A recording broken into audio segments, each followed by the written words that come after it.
The year is 2024. The month is September, and the game has changed. The meta redefined, and it's all thanks to one extremely depressed hobo. No, not that one. This is Erlking Heathcliff. Or I guess the correct title is Wild Hunt Heathcliff. Look, he's gone through a few names at this point, and even though I tend to call him Erlking when talking to folks, I'll be nice and call him Wild Hunt here to avoid confusion. But what's important is not his name, but another word. Words, in fact. Lots of words. 2 pages of words. This is what made Wild Hunt the most explosive kit reveal in the history of Limbus. At least in my opinion. But I'm getting ahead of myself here. Let's go back to his initial reveal. See, we had been decently deep in the trenches of Season 4, yet there was still no word of an identity based off of the Erlking, the main villain of the season. Several identity stories referenced him, and yet there was nothing. Jokes began to spread about how we'd never get him. More so about how we'd get him when we got Farmwatch, another infamous identity that seemed obvious to get, but we just never did. And Erlking was starting to look just as bleak as that. That was when something legendary happened, that being Limbus Company's first ever announcement livestream on July 26. Look, you won't be able to understand why this whole thing was so insane if you just weren't there. It was the greatest, most scuffed gaming livestream I have seen since the Spamton Variety Hour, except this time, it wasn't intentional. National Spamton.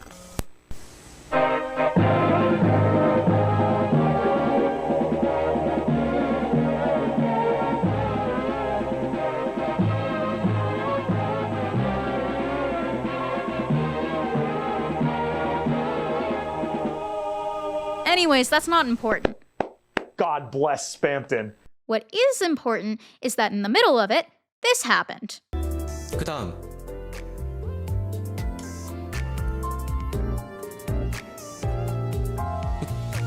이 워프 특급 이후에는 이제 많은 분들이 기다리셨을 것 같은 와일드 헌트 스크립트가 나옵니다.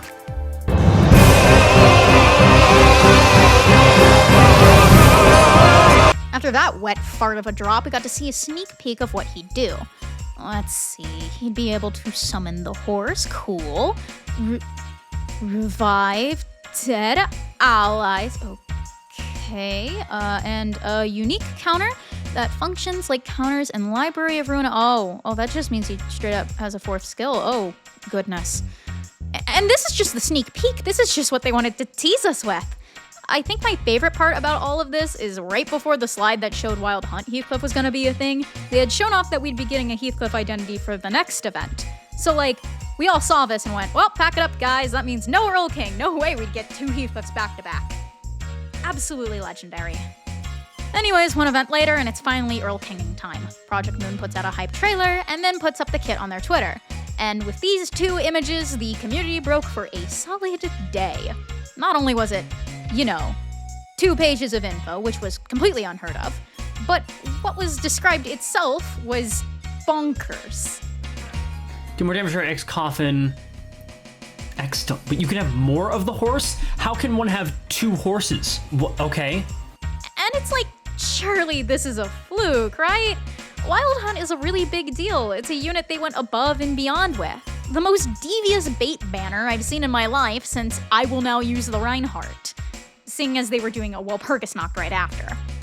I think what's really important about Wild Hunt is that he's both extremely complex and simple at the same time. What I mean by that is that you can easily ignore his gimmicks. You can just use big skills and watch big numbers. In that sense, he's extremely easy to understand. Use counter, get Dolahan, use Lament, Mourn, and Despair. But at the same time, you can use some real unique strategies with him. Take his unit reviving, for example, where he'll revive a unit once for a single turn, making them more powerful for that turn. Bundle this with him gaining extra Dolahan when enough teammates die, and now you have a unit where it could be worth it to gauge if and when you should purposefully let your teammates die. A unit where you have to keep track of several factors in order to maximize its potential, yet it still won't punish you for spamming counter. But in a gacha format, heck, in any live service game, you have to ask yourself if this sort of design breaks things. A repeat of what happened when Ring Song came out happened, with people discussing the ethics of nerfing gacha units and the looming fear of power creep. In fact, I believe comparing Wild Hunt to Ring Song can sort of get across my point here. And let's throw in Don Sinclair too, why not? Starting with Don Sinclair, he was good on release, but Korean fans were disappointed. Even angry. This unit should be a big deal. This is an ego unit. Not just that, but one based off of Library of Ruina's Best Boy. Along with that, this unit practically had 2 kits, which would set up the implication that he had a lot more to him than he ended up having. In response to the backlash, Project Moon buffed Don Sinclair immensely and made him absolutely cracked. However, people don't really tend to talk about Don Sinclair. Reason? Simple. He's a burn unit. It doesn't really matter how insanely strong he is when he inflicts the worst status in the game. When something like Bleed caps at 99 damage dealt per attack the enemy uses, burn capping at 99 per turn is just a bit sad. Yeah, Magic Bullet Otis exists, but she doesn't really improve Burn's fundamental problem too much.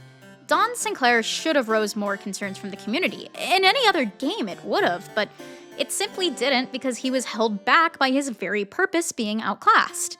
Rolling a floor of 13 and a max of 44 on his S4 at max conditions is crazy, and 44 is just the base damage. That is not accounting for the bonus multipliers he gains from things like Burn Count and Wrath Resonance, where he can just reliably one-shot an enemy at least to their stagger threshold. But again, none of this matters when the Burn archetype is an inherently weak one. So because of that, Don Sinclair fell under the radar. Relatively speaking, of course, he still had discussions around him, but nothing in comparison to Ring Song, a unit I have mentioned in several videos now. Because simply put, this unit was not playtested. That's not a joke. I am confident he was not playtested very well, if at all. Because after he was released, Project Moon put out a job position for playtesters. It was no question, Ring Song didn't redefine the meta. He was the meta. He was beyond the meta. He had ascended to a higher plane of existence. Not only could he reliably inflict every single major status effect in the game, but he also just had utterly baffling rolls. You know how I spoke of Don Sinclair's pretty insane S4? Ring Song has a similarly power S2, which S2s appear twice as often as S3s, and S4s are triggered by using an S3 under special conditions most of the time. Of course, objectively speaking, Don Sinclair's S4, Blazing Strike, simply rolled better, but with how often you'd be seeing Ring Song's S2 Sanguine Pointillism, in comparison, it made it, in my opinion at least, far better. Along with that, it was much easier to meet all the conditions for Sanguine Pointillism than it was for Blazing Strike. Bundle this with the simple fact that Ring Song worked on literally every team comp, and you had a very, very strong contender for the best unit in the game. This sparked an interesting discussion, that of the ethics of nerfing gacha characters. On one hand, Ring Song was shattering the meta, but on the other, you gotta consider that gacha characters are technically a product. By directly nerfing Ring Song, Project Moon would be altering a product that someone has hypothetically paid for, and in a way that degrades its quality. This is something considered very legally dubious, and I can entirely see why it's best to just avoid it overall. They tried to do the most they could with changing how the game defines keywords, so that way Ring Song wouldn't just apply for basically every ego gift, and instead only apply for bleed ones. But that didn't change just how broken Ring Song is. This sets a standard for both units and bosses moving forwards, and that's always a really dangerous game to play when making a live service game.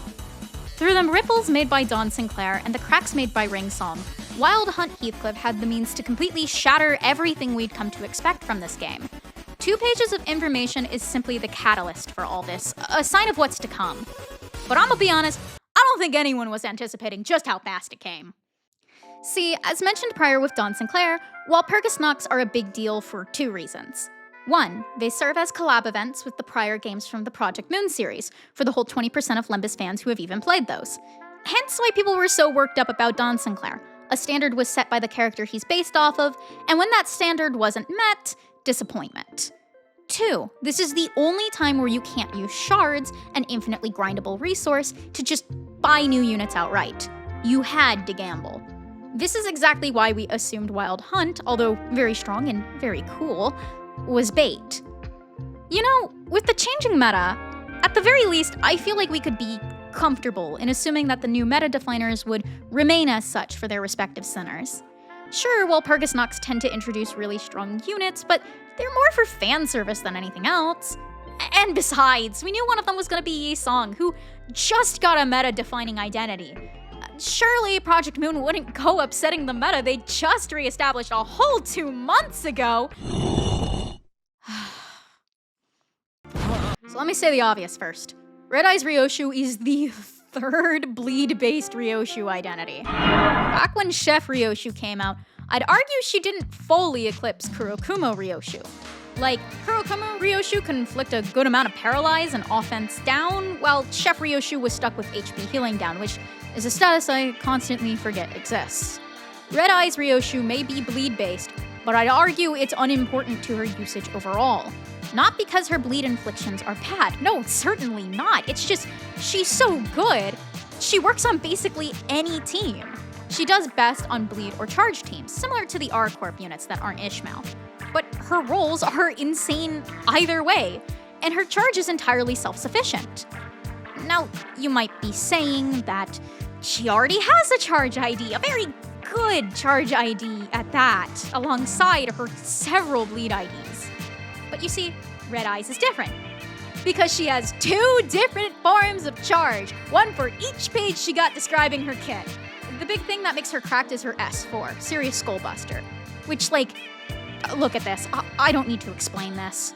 I guess the final nail in the coffin for me is that Chef Ryoshu did have the utility of healing, which Red Eyes Ryoshu also does. Better! Whoops! At the very least, you have to put a bit of legwork into Red Eyes. It isn't like she starts with max charge. It'll take a bit before you can even activate Serious Skullbuster. It may be brain-off effort, but it's still effort.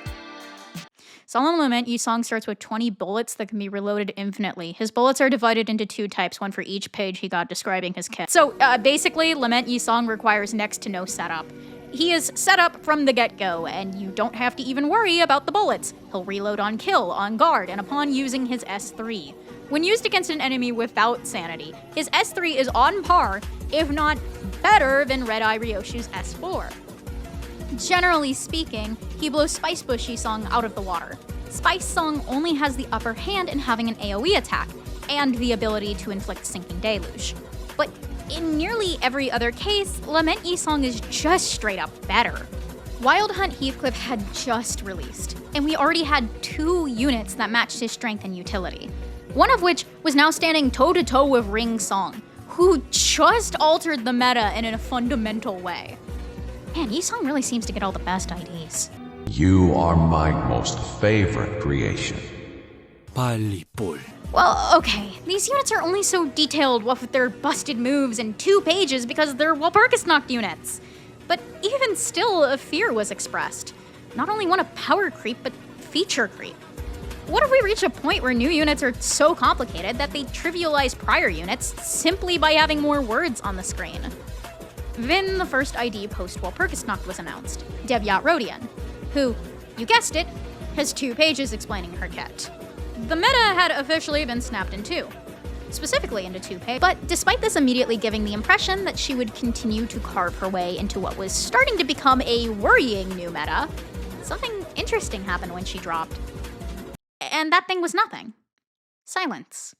Lapse in debate. Devyat Rodion was just fine. A unit with a unique gimmick, a unit that could hit crazy numbers if you put in the work, but a unit that had some pretty substantial trade-offs. A unit that was harder to use than those who came before, but still fundamentally simple. And, you know, looking at these 2 pages, I think we were all overreacting a bit. Let's be real, units have existed before that are just as complex. It's a mix of more words being used to explain everything in a detailed manner, and keeping the images more concise and readable. The problem wasn't ever the 2 pages. It was simply the shifting tides that were Limbus's gameplay. Changes that were spurred on by mistakes in balancing, but I think just as a wise artist once said, Ring Song wasn't a mistake, only a happy accident. Are units getting stronger? Yes. All you need to do is organize the comments on my Potential Man video by newest in order to confirm that. But I believe Project Moon is handling this in the best way they can. They're embracing the new complexity and power of units in a way that still hasn't undermined the older units that they now overshadow.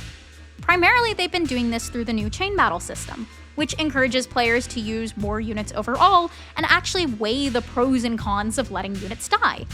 And to put it simply, I don't think it matters all too much. Power creep is a rampant problem in live service games, don't get me wrong, and it's typically what leads to their deaths. But here, all it's led to so far is unique new strategies and playstyles. It's made Limbus more fun, and what kind of killjoy would I be to say no to that? At the time of writing this, we've gotten a sneak peek at Zwei Ishmael. And if you didn't know, Zwei means 2. So we're basically guaranteed 2 pages. No matter what her kit ends up being, how good she may be, I think it'll be alright. All it'll be is more reason to come up with new builds and have more fun. I think I'm comfortable with the meta. Even if it's being duct taped together as we speak, I have a feeling it'll be built back stronger than ever before. Wow, that new playtester must be really good at his job, huh?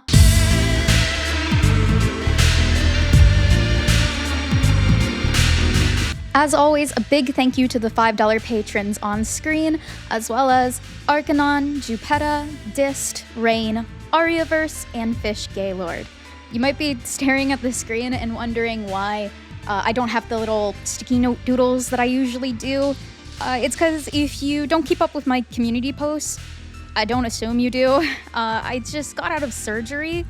Don't worry, it was nothing big, just quick little medical thing. I'm doing a lot better now, but that is also to explain why this video is so late.